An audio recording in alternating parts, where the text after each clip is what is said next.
D-Lab, né, o Digital Lab, é uma parceria entre a PUC-Rio e as lojas americanas.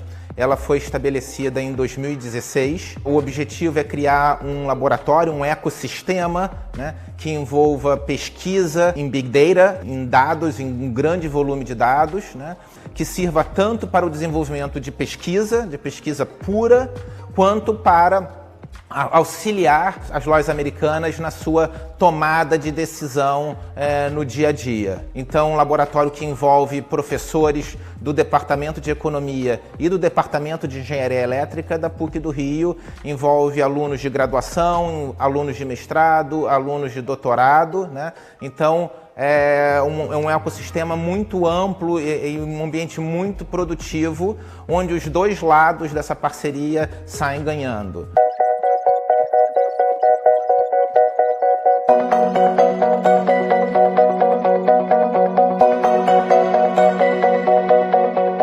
Então hoje a gente tem um grande projeto dentro do D-Lab, que é o projeto de precificação de produtos. Como é que a gente encontra o preço ótimo de diferentes produtos comercializados pelas lojas americanas. Então, e a gente faz isso para achar o preço ótimo e também para gerar quais vão ser as vendas dados esses preços, né? Então a gente faz também previsão de vendas nesse ambiente de incerteza, nesse ambiente de muitos dados. A determinação do preço ótimo de um produto, como por exemplo um chocolate, um bombom ou uma roupa de cama, é muito difícil, porque a gente precisa saber qual é a sensibilidade do consumidor a mudanças de preço. Então existe uma quantidade que a gente chama em economia, que é a elasticidade de preço pelo lado da demanda. Então, quando nós mudamos o preço, qual vai ser a reação do consumidor? E para encontrar essa elasticidade, a gente tem que olhar para um grande número de dados. É nesse ponto que as técnicas de inteligência artificial e de machine learning, unidas aos conhecimentos econômicos, é muito importante dizer que é uma união entre economia, estatística, econometria e inteligência artificial. A inteligência artificial sozinha ou o machine learning sozinho não vai te dar uma resposta correta. É muito importante essa interseção de diferentes áreas, essa sinergia entre diferentes áreas, para a gente sim poder encontrar qual é o preço ótimo de um produto e trabalhar com diversidade de produtos. O que a gente vê pela nossa experiência no D-Lab e na minha experiência ao longo desses 20 anos de carreira que eu tenho, tanto no setor acadêmico quanto como consultor no setor privado, é que há um grande potencial, um potencial ainda pouco explorado no Brasil, e o que é muito importante, as pessoas entenderem que não há mágica. Existe um ditado que a gente fala que não há almoço grátis. Então, não existe uma solução única que vai ser capaz de resolver todos os problemas, né? De achar qual é o melhor preço ou qual vai ser a melhor decisão numa empresa, para qualquer empresa, para qualquer produto, né? Então é muito importante ter em mente que é a união, a combinação de diferentes áreas de conhecimento, a junção dessas áreas, né? Que vai gerar o benefício. Então, eu acho que o grande sucesso, a grande capacidade de inteligência artificial, de machine learning, ajudar o dia a dia das empresas, é quando isso vier em conjunto, acoplado com economistas, junto com estatísticos, com econometristas, tem a união de diferentes áreas de conhecimento, né? Que vai permitir que cada vez mais essas técnicas ajudem no dia a dia e no crescimento das empresas.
that question is the same no matter what the technology is.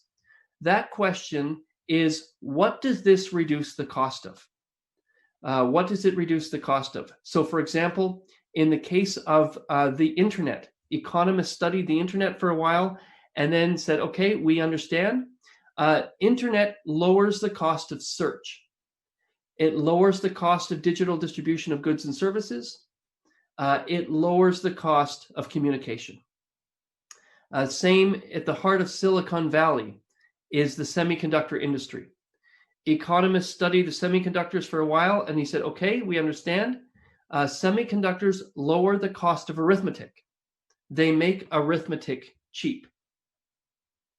And now we are doing the same thing with artificial intelligence. So what I'm going to be talking about here is the simple economics of artificial intelligence.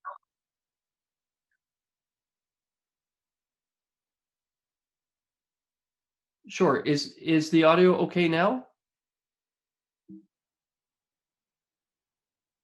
Okay. I'm sorry. I'll start again. I guess there was an audio problem. My name's Ajay Agrawal. I'm a professor at the University of Toronto. I'm speaking to you from Toronto, Canada. And it's a real pleasure to be here. Thank you to Fernando and his colleagues for inviting me to join you. I'm going to be speaking to you about artificial intelligence from an economics perspective. Most of the time when you hear about AI, you hear about it from the perspective of computer science or sometimes from science fiction. But today we're going to look at this from the perspective of economics, which I think provides a different lens into understanding how this technology works. So to begin, economists approach every technology the same way. Doesn't matter what the technology is, every technology economists reduce down to a single question. And that question is, what does this reduce the cost of? And so in the case of the internet, economists studied the internet for a while and said, okay, we understand. Internet reduces the cost of search. It reduces the cost of digital distribution of goods and services. It reduces the cost of communication. At the heart of Silicon Valley is the semiconductor industry. Economists studied the semiconductor industry for a while and said, okay, we understand. This technology reduces the cost of arithmetic. It makes arithmetic cheap. And now economists are doing the same thing with artificial intelligence. And so in terms of the simple economics of AI, that if you were to ask a computer scientist or an electrical engineer, can you please describe to me what's happening in artificial intelligence? Every morning I wake up, I read the newspaper, there's a new story about AI. What's going on? A computer scientist would have an image like this in their mind, and they would talk to you about advances in neural networks.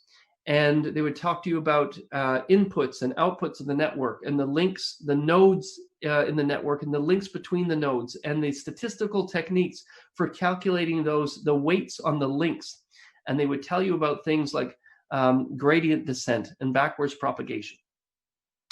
But if instead of talking to a computer scientist, instead you were speaking to an economist would not have an image like this in the back of their mind. Instead, they would have an image like this. And the reason that an economist would tell you that AI is such an important area of technological innovation is because of the vertical axis. It's because the thing for which the cost is falling is such a foundational input into so many things we do. And in the case of AI, that thing is prediction. That the way that you can think about the rise of artificial intelligence is as a drop in the cost of prediction. AI makes prediction cheap. So, what is prediction? You can think about prediction very simply as taking information you have to generate information that you don't have. So that includes all the things that you and I normally think about as prediction. So for example, the data I have are the sales data from the last 20 years, and the data I don't have our sales from Q3 next year. That's the thing I want to predict. So that's very typical prediction. But also as prediction is, think about a medical image. The pixels in the medical image are the data I have, and the label on the tumor as malignant or benign is data that I don't have, that I want to predict. So the data I have are the pixels in the image. The data I don't have is the label on the tumor, malignant or benign. That's also a prediction problem. And as soon as you start recognizing how many things are prediction, when people first saw image recognition, AIs that were able to predict the label on an image, everybody thought, the people outside of the computer science field thought, oh, that's a neat party trick. But then once they began to realize the implications, they said, wait a minute, if a machine can predict the label on an image, then effectively the machine can see. And if the machine can see, then, for example, cars can drive themselves. And so this prediction is quite a powerful capability. And so what happens when the cost of prediction falls? Two things happen. The first is that everywhere that we were already using prediction, we start using more of it because it's better, faster, cheaper. So think about, as the cost of prediction falls, back to economics 101, downward sloping demand curves. When the cost of something falls, we use more of that thing. And so how do we use more prediction? In two ways. First, everywhere where we're already using prediction, we use more of it. So for example, when I go and meet with the CEO of a bank, and the banker tells me, we need an AI strategy, can you help us? Where should we start? My answer is always, whatever your data science team is already doing, that's where you should start. Because you already have the data in digital format, you've already identified the key predictions, and you've already worked those key predictions into your workflow. And so, in fact, the most of the time now when I meet with banks, that's precisely what they're doing. Everywhere they were already doing predictive analytics. So, for example, in fraud detection, anti-money laundering, sanction screening, know your customer. These are the areas that are the early adoption areas of using AI because they were already doing predictive analytics. Now we're just taking out some of the old statistical tools and putting in some more powerful new machine learning techniques for increasing the performance of these. And so when the consulting firm McKinsey did a study of large organizations to find out where they were using AI, over half the applications were of this kind. Ones where people were taking things that they were already doing predictive analytics, and then they were just bringing in AI to improve the performance. So that's the first way that we use more prediction. But there's a second way that I think is less obvious. And this is really where the frontier is now in using AI. And that is in taking problems that we didn't used to think of as prediction problems and transforming them into prediction problems so that we can bring the new AI technology to work against them, to solve the problems, just like we did in other technologies. So for example, in semiconductors that were making arithmetic cheap, as the very early use of semiconductors were where people were already doing a lot of arithmetic. So for example, in the United States, organizations like the Census Bureau, the Pentagon, NASA, they already had large numbers of people that were working at those organizations doing arithmetic. And so when the semiconductors came, that was the first use. But then as they got better and better, and the cost of arithmetic got lower and lower and lower, we started to transform problems that weren't traditionally arithmetic problems, and we turned them into arithmetic problems. A canonical example that everyone on this call will be familiar with is photography. Photography used to be a chemistry problem. We used to solve photography with chemistry. And then as arithmetic became cheaper and cheaper and cheaper, we transitioned to an arithmetic-based solution to photography. Now we are doing the same thing with prediction. As prediction is getting cheaper and cheaper, we're transforming problems that we didn't used to think of as prediction problems into prediction. The canonical example that everybody on this call will already be familiar with is, of course, driving. That 5 years ago, most people on this call would not have characterized driving as a prediction problem. But that's precisely how we're solving it today. That AIs are effectively predicting what a human driver would do. Now, the AIs don't have our eyes and our ears, so we give the cars their own sensory inputs, cameras, radar, LiDAR. And then as the car is driving and it's receiving all the incoming data of its surroundings, the car then predicts what would a human do in this circumstance. And so we train the AI model on millions of hours of humans driving. And so it learns to be able to predict what would a human do. And of course, there are many different problem types, not just driving. Translation. Most people would not have think of translation as a prediction problem. When we learn about translating, for, let's say, from Portuguese to English or to Spanish, we learn all the rules of how to go between one language and another, and then we learn all the exceptions to those rules. But that's not how AIs do prediction. AIs do translation using prediction. We feed the AIs thousands and thousands of examples of professionally translated documents. So let's say a document in English and a document in Portuguese, thousands and thousands of those. And so it sees pairs of documents. Then if you use an AI like Google Translate, you type in your sentence in English and it gives you a Portuguese translation.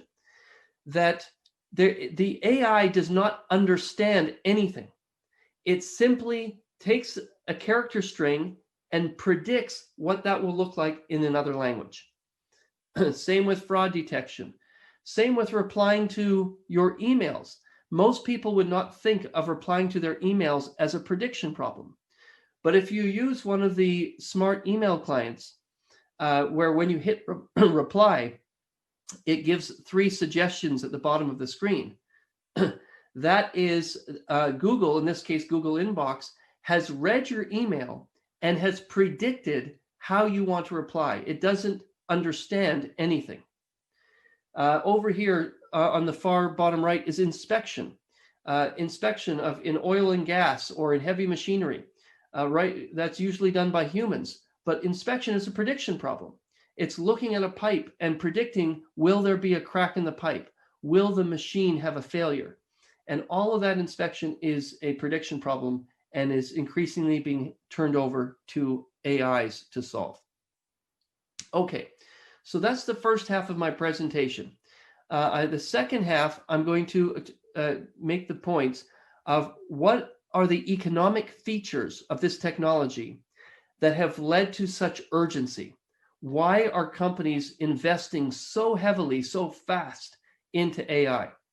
And it has to do with the natural properties of how this technology works that leads to a natural monopoly or market power. And because of that, there's racing, which explains why so many companies are spending so much money so fast to invest in this technology. Let me give you an example. Anytime you or I go to the doctor asks us what the problem is. If you're feeling sick, something's hurting, they ask you what the problem is, and they make a diagnosis. Diagnosis is prediction. That's the doctor predicting what they think might be the problem. The problem with doctors is that they make a lot of mistakes. For example, doctors in the United States make over 12 million serious mistakes a year. Furthermore, those mistakes are expensive. about a third of medical malpractice lawsuits are a result of mistakes in diagnosis. Now, here's what's interesting, that this has not yet reached commercial deployment in most cases, but it is coming soon. It's right now, a lot of this activity is in the medical research literature.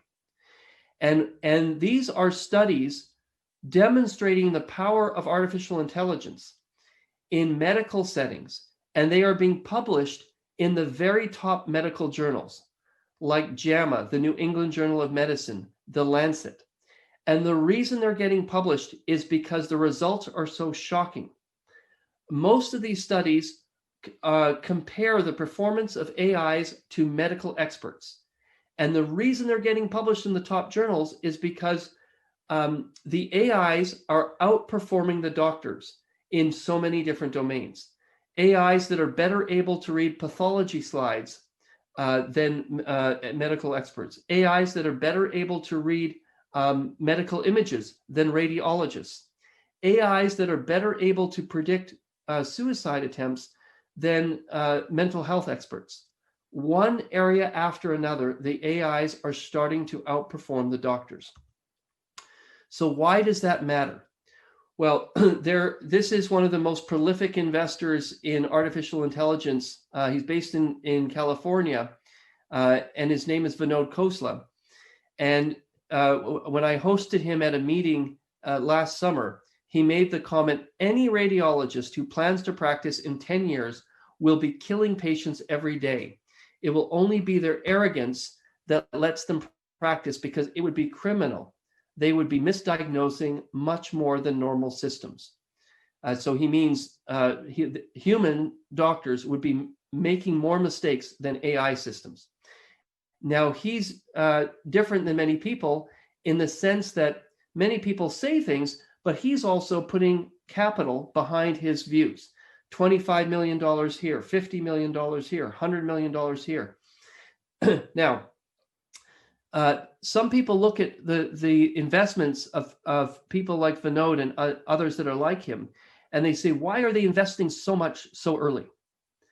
And that's because of how this technology works. So the way you can think about it is that there's four economic concepts here. I'm just going to talk about the first two.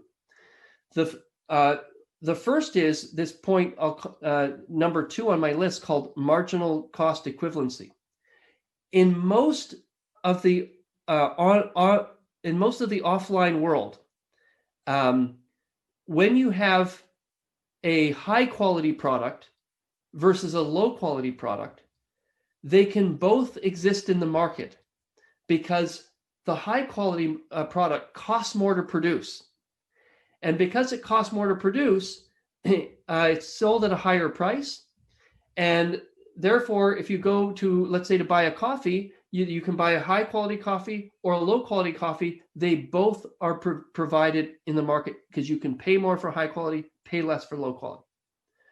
But in the case of a prediction, it does not cost any more to produce a high quality prediction than it does to produce a low quality prediction. Once the model is built, the marginal cost of making one more prediction, a high quality prediction, is no greater.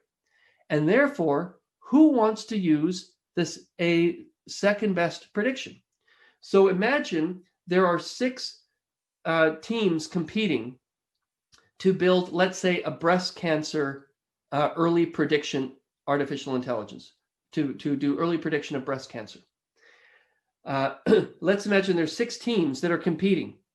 Then one team gets a cash injection. They get an investment. They raise some capital. And so now that they've got more resources than their competitors, and they become a little bit better. Now, all the doctors who are using this, they say, why do we want to use the second best prediction tool when we can use the best prediction tool and it doesn't cost any extra money? So those people, those doctors switch from the less productive AI to the more accurate prediction. And as they do that, the one that's getting more users gets even better. that refers to this other point of the feedback loops. This is the key of what makes this technology different. Because the technology learns, every time you use it, it learns. And because it learns, the more you use it, the better it gets. The better it gets, the more people that use it. The more people that use it, the more data is generated, and the more data generated, the better the predictions. And so once that flywheel starts to turn, it's very hard for others to catch up. That leads to market power. And so imagine this in a medical setting. So you might say, wait a minute, I can't imagine a world in which all the power in, let's say, a medical diagnosis is concentrated into one or two software firms that are doing diagnosis. Right now, when you or I get sick, we go to a doctor's office, and there's many doctor's offices. Each one's a little center of power all across the country. Whereas in a world where it's consolidated, and there's a software company that's producing these medical diagnoses, there could be only one or two companies. Now, you might say, that sounds crazy. I can't imagine a world where all the power is consolidated in one or two or three companies. But you can imagine it. You've already seen it. It's happened right under our nose in a different market, in information curation. So we used to have many little centers of power in information curation.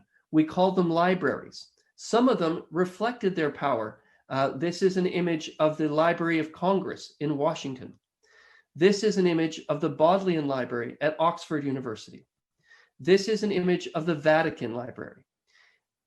Most of us use a library that looks more like this one. Each one is a little center of power.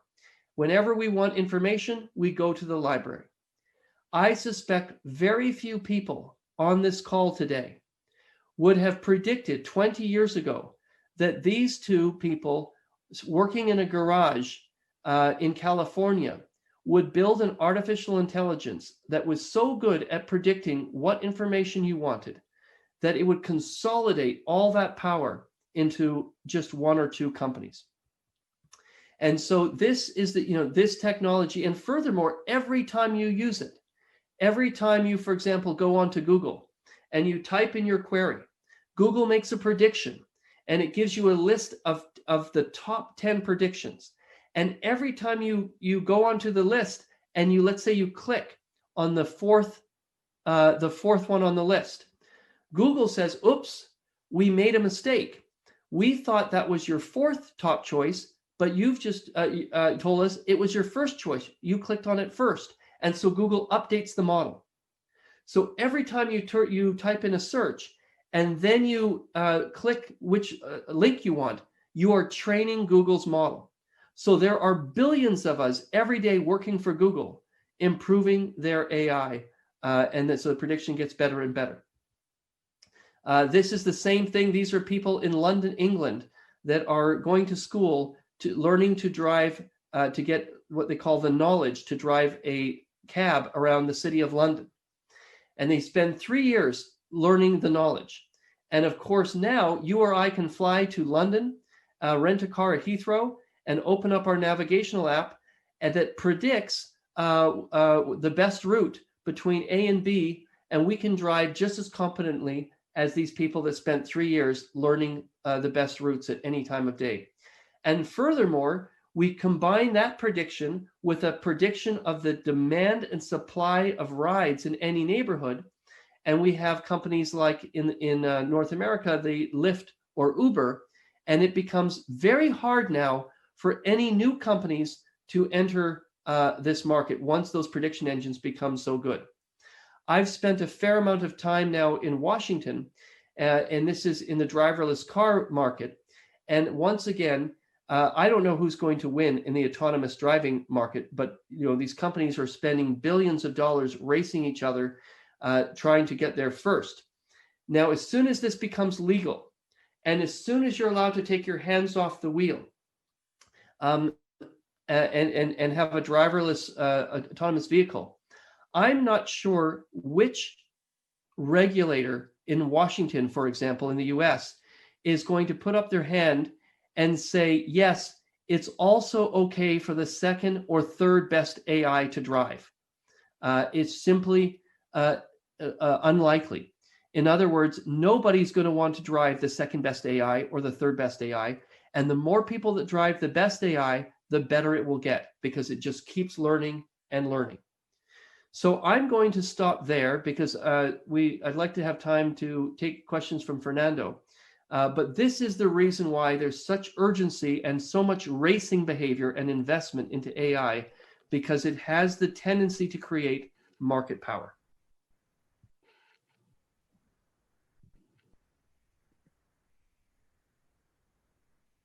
Hey, thank you, Professor. Thank you for coming. It's a great presentation, as always.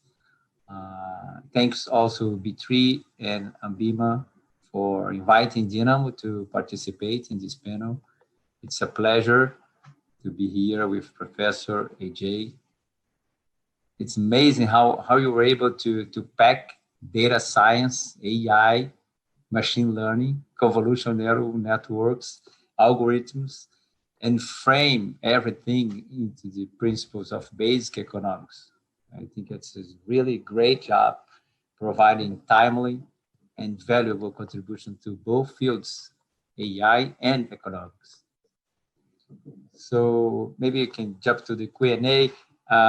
You could start updating the context. As you notice in your book, the machines use past data to make inferences, and they struggle to extrapolate when behaviors change. So the pandemic was a major and unexpected event that provoked a sharp shift in our lives, preference, and impacting business. In your evaluation, Professor, how did the machines perform during this period of dramatic changes of behavior? Yeah, that's a great question, Fernando. So I think in general, the way that these machines work is you can just think of them as pattern recognition. And so they are very good at doing certain kinds of predictions. But when there is an event like the arrival of COVID-19, where they have no suitable training data, in other words, we don't have lots of examples of events like this, then generally they perform quite poorly. For example, AIs are not good at predicting who will win a presidential election because there's so few of them to train on. That said, that if what we're trying to predict is when will the next virus hit the economy, AIs will be very poor at that.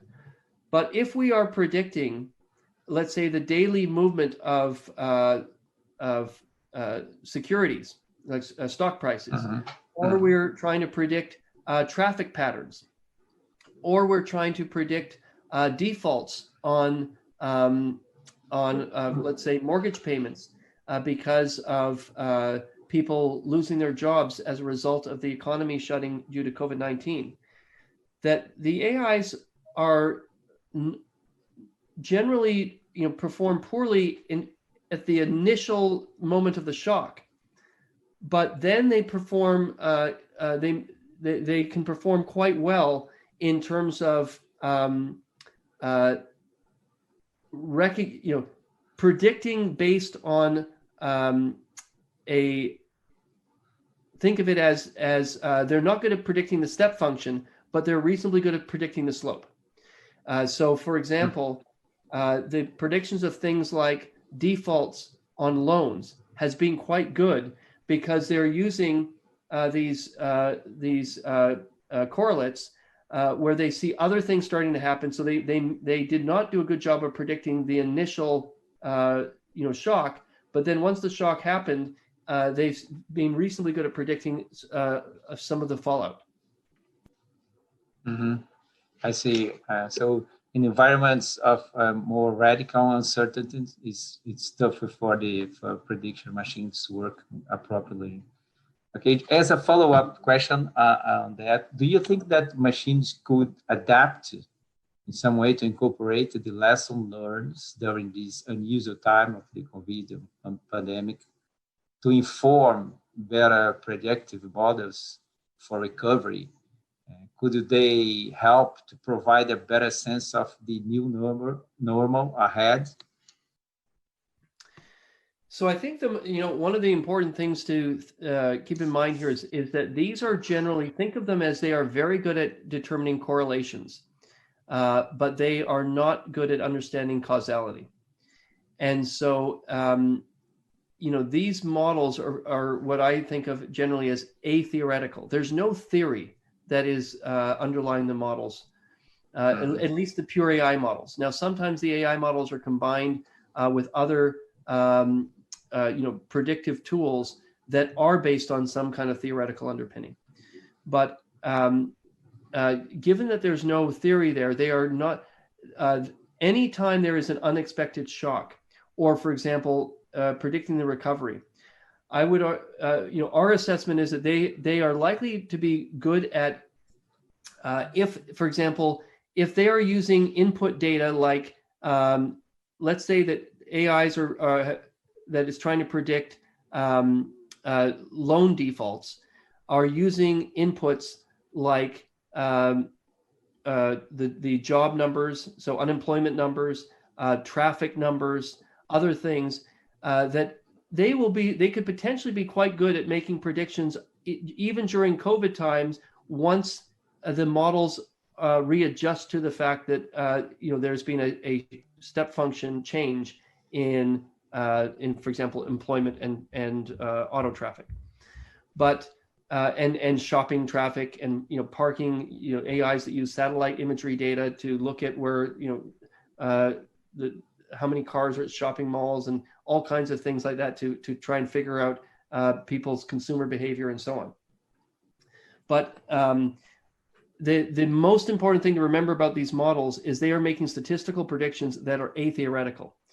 And so they are not, they don't have any way of intuiting how recovery might work other than just using whatever data they have in the past to try and predict the future.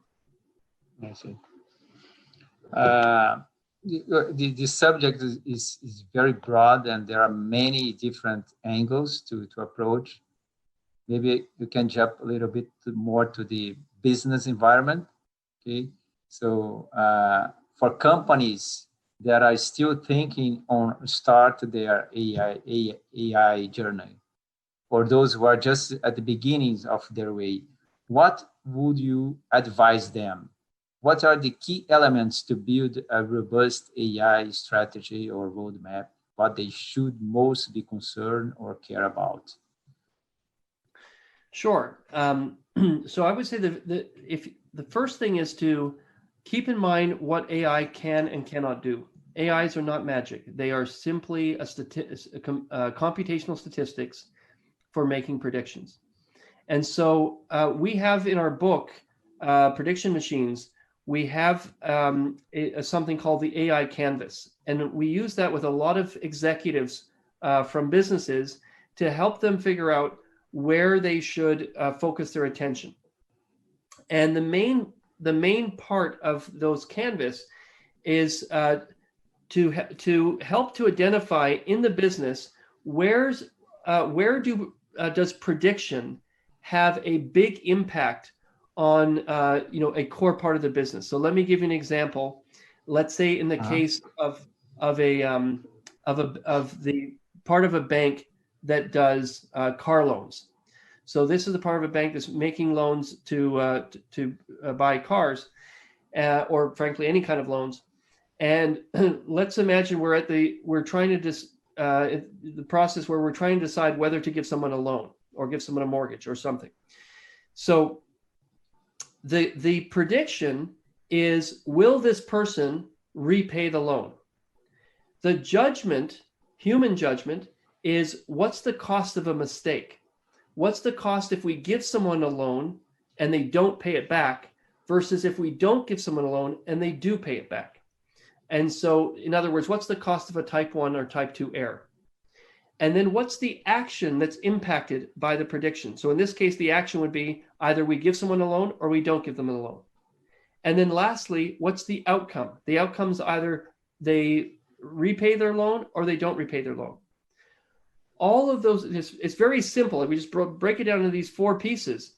And then we go back to the prediction and we say, okay, if we had a prediction machine to do that prediction, how much would that be worth? If we can automate that and increase the speed and the accuracy relative to human, how much would that be worth? And so we go and we do that around different parts of the business. We're doing that, for example, with pharmaceutical companies in drug discovery, which is, that's a very large, in drug discovery, the core of it is a huge prediction problem, which is, which proteins will most effectively bind with which molecules. And so in each of these cases, we go into the business, we say, okay, forget about the peripheral parts of the business. Let's say you might have an HR function, and many people talk about AIs helping with, predicting which people would be a good fit in the company. But for most companies, HR is not the core part of the business. So our advice is always go to the core part of the business, identify what are the key predictions, and then begin to focus there. Yeah, very helpful.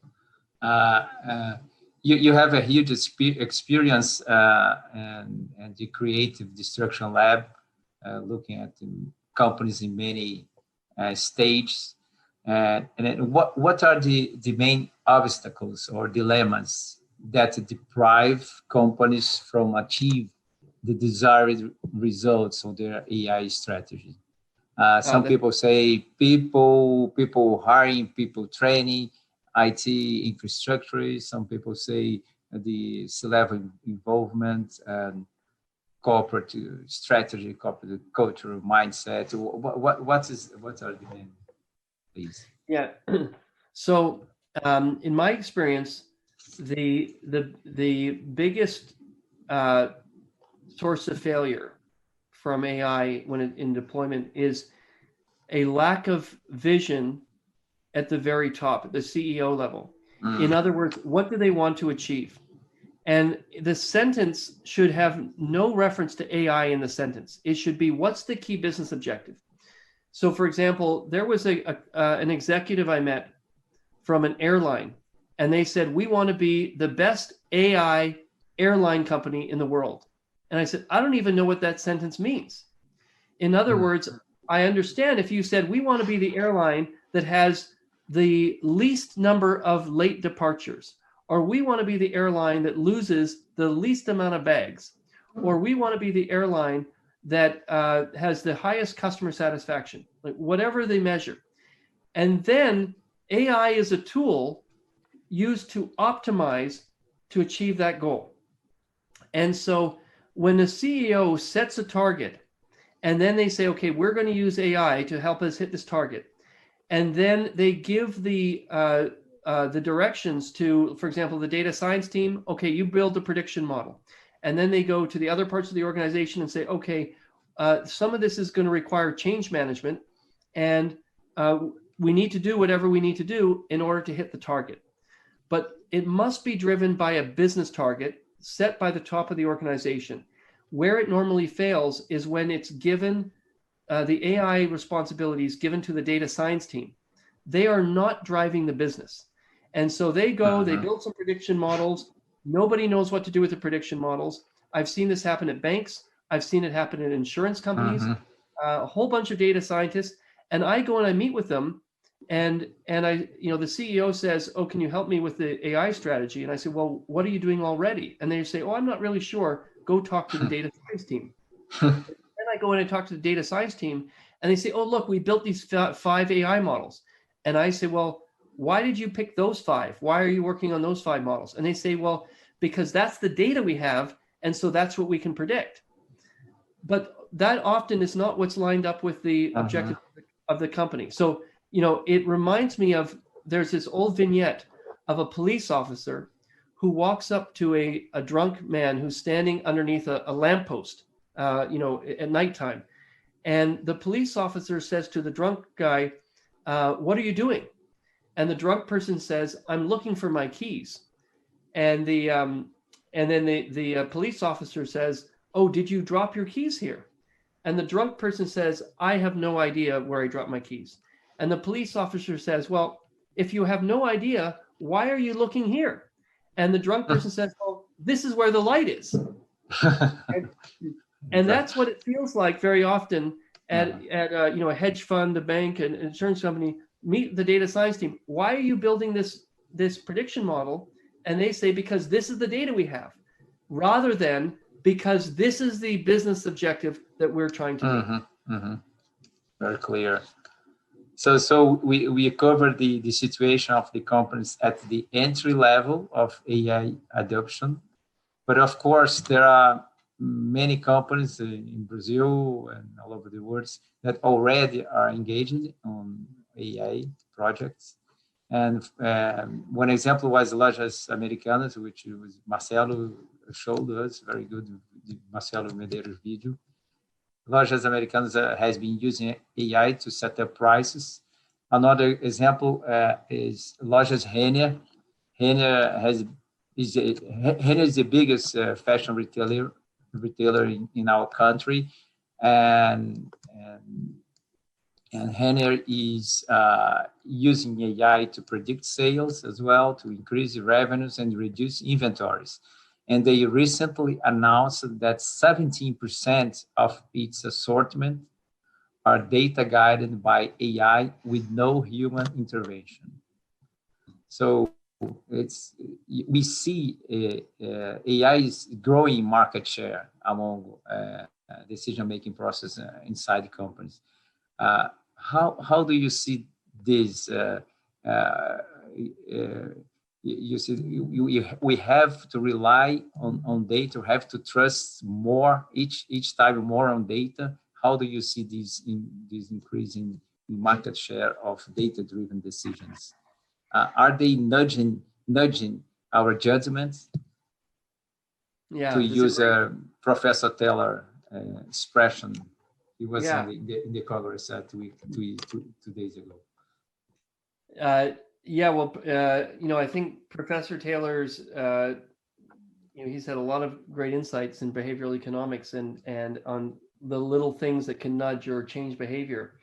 One of the things when you say about the 17% are not touched by humans, it's all AIs doing decision making. I'm interested to learn about the other 83%. In other words, what's preventing the AIs from making those decisions as well? Because when you say about the limitations of AIs, I often think about, well, what's the alternative is human, and so what is it that the humans know that the AIs don't know? Because the thing about the AIs is they will just keep learning more and more and more. We have kind of a limit of how much we can learn, but they can consume all the data. And so the more experience they get, for example, of selecting fashions and predicting what will be the demand, and the better they predict, the less inventory we need to carry. When you think about fashion and inventory, we only have inventory because of poor prediction.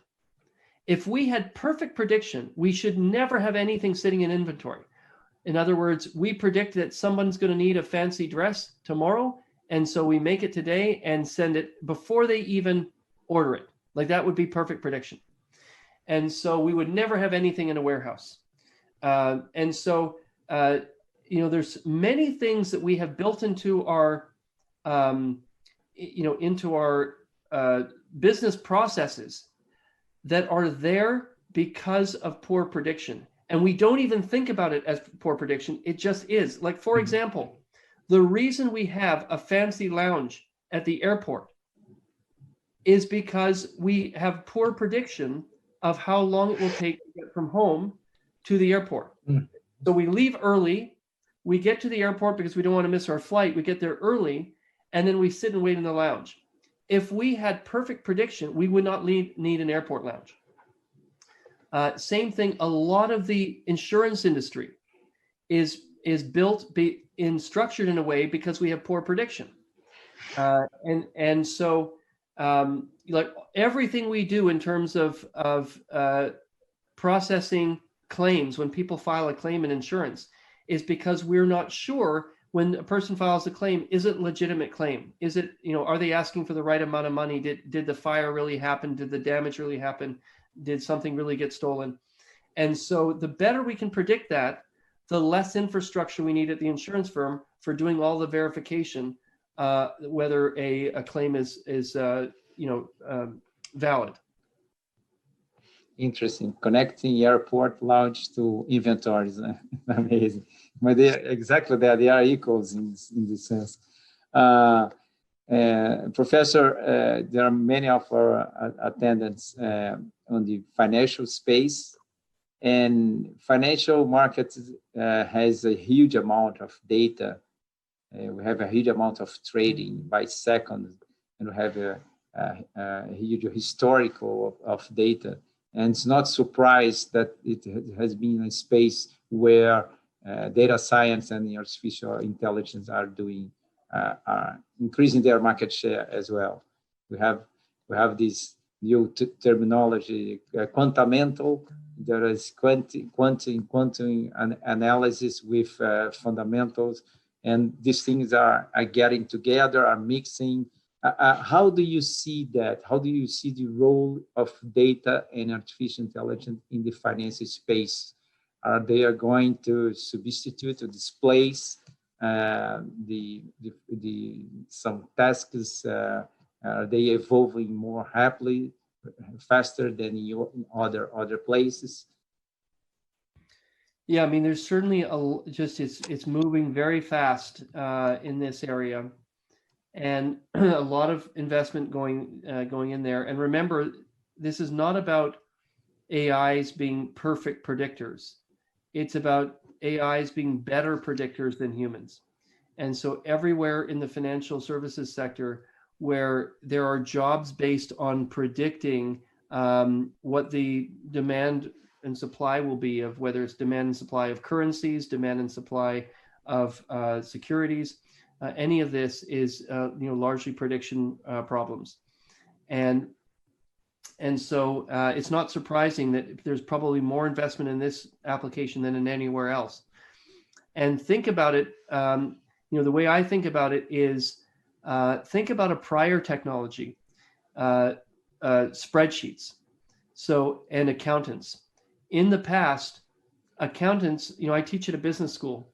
Accountants would come to the business school, and before spreadsheets, they would come and they would be given pages and pages of numbers to add up, to just practice, to develop their skills at doing arithmetic.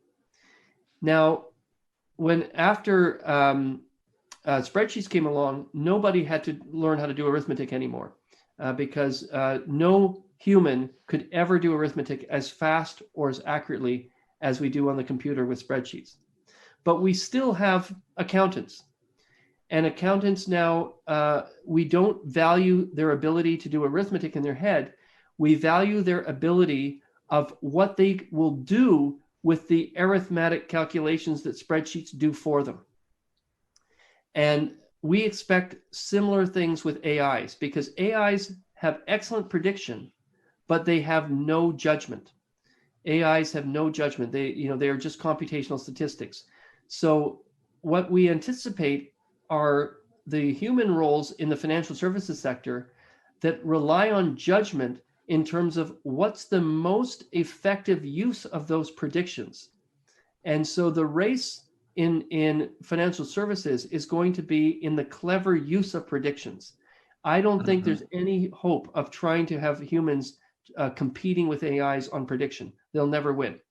But it will be a race of who can design their systems to most cleverly utilize predictions as a tool and combined with human judgment in order to create value.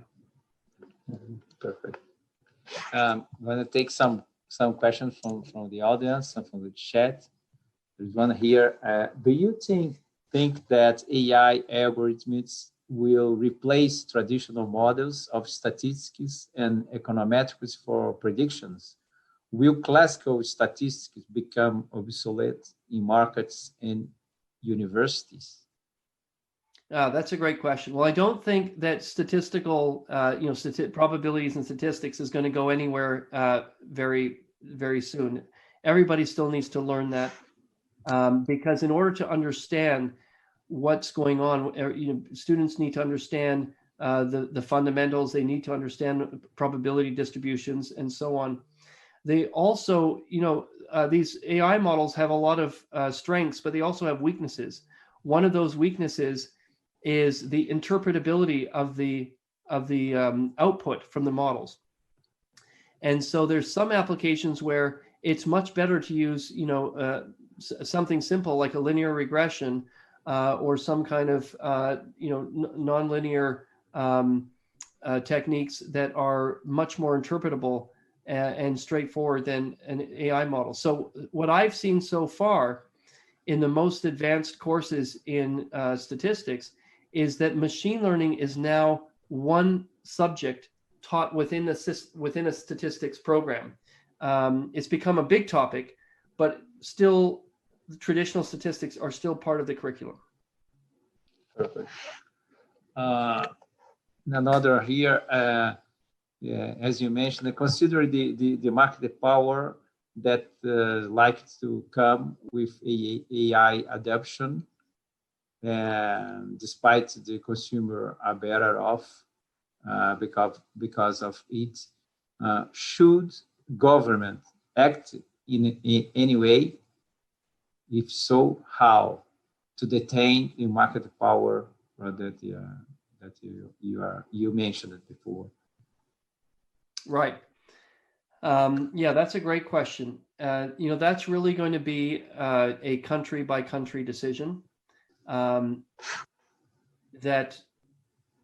these things lend themselves to natural monopolies, and so at the same time, I think we want to make sure we have some competition. So I imagine that in some sectors, yes, there will be some, like in the U.S., the Department of Justice, or the government agencies that are worried about antitrust will impose some kind of regulatory oversight to ensure that we have at least a few companies competing in each market. So my guess is yes. In Brazil, what is the primary search engine? In Brazil? Yes. It's probably Google. And then how many other search engines are there that are commonly used? Maybe Microsoft one. Yeah. Not so much. Yeah. So, I think, this one is a good example of what many markets could end up being like. And so countries will just need to decide whether they want to regulate that or not. But let me offer one point here is that about a year ago, during the U.S. election, the Congress, especially because of pressure from the Democrat side, was quite focused on whether the technology companies like Google and Facebook were gaining too much power. And so they had a number of hearings. And one of the hearings, they had 5 economists come to testify. And one of those 5 was my co-author of the book Prediction Machines. And the other 4 economists, when the Congress asked them when they testified, they pretty much all agreed that these companies should be broken up, that they were too big, and there was not sufficient competition. It was not going to be good for consumers. But my co-author took a different view, and his point was, it's true that these companies are very big, but Google does search, Amazon does retail, Netflix does entertainment, Facebook does social. But in China, Tencent does all of those things. So they have all of that data combined. So in other words, when you search, they also know what things you buy. They know who your social network is. They know what movies you watch.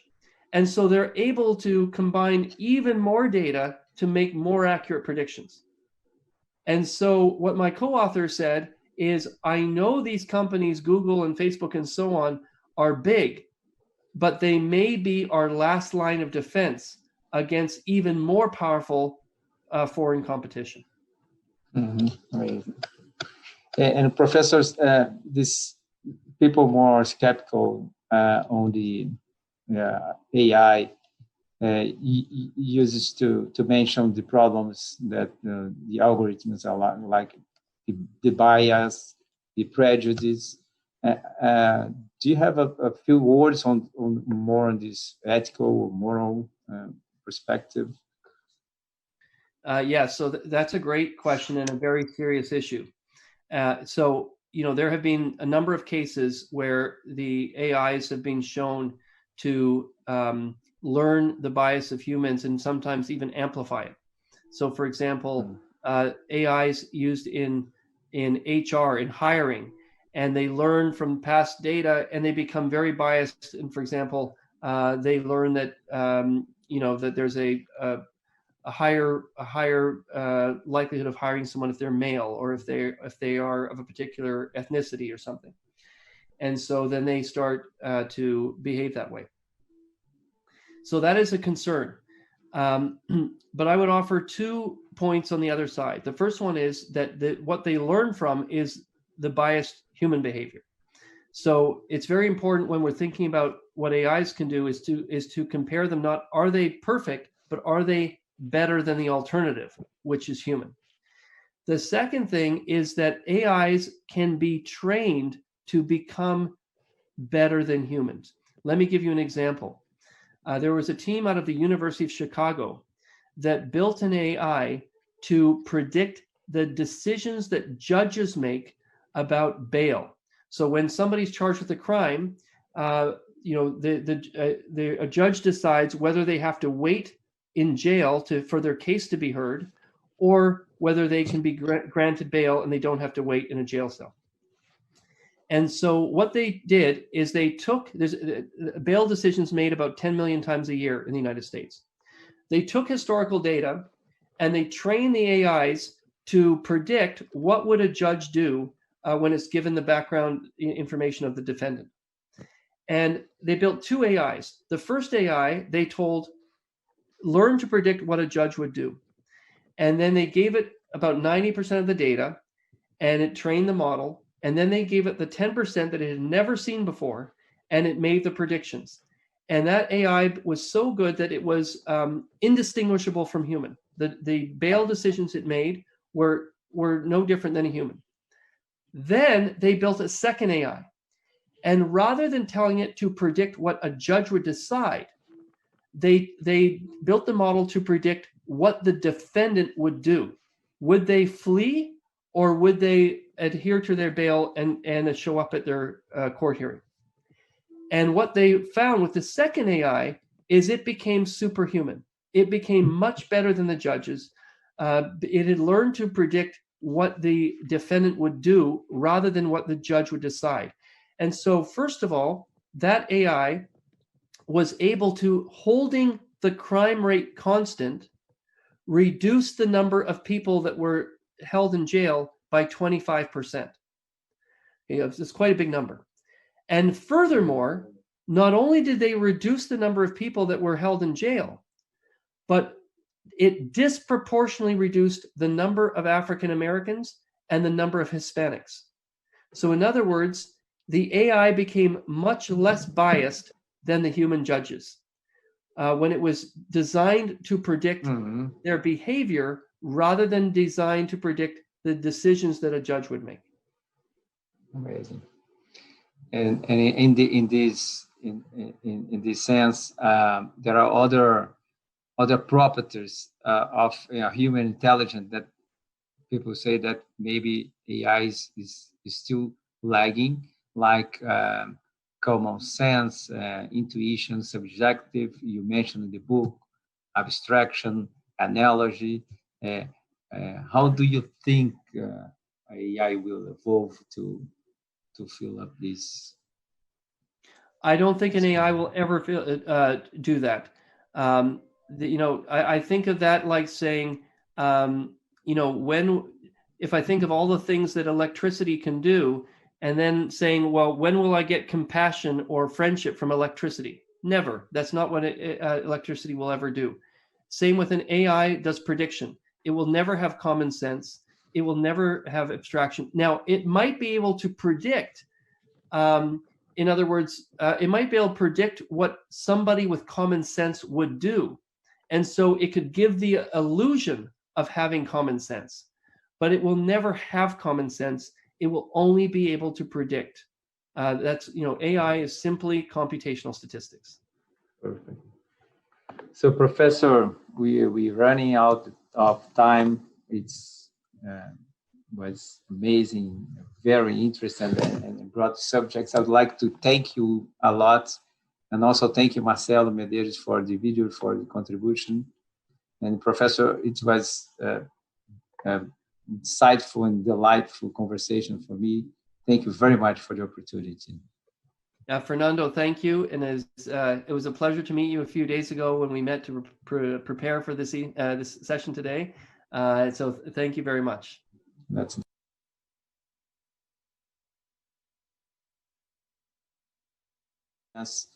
to answer the satisfaction survey. And remember that the Congress will resume tomorrow at 6 p.m. So hope to see you all then. Thank you very much. Good night.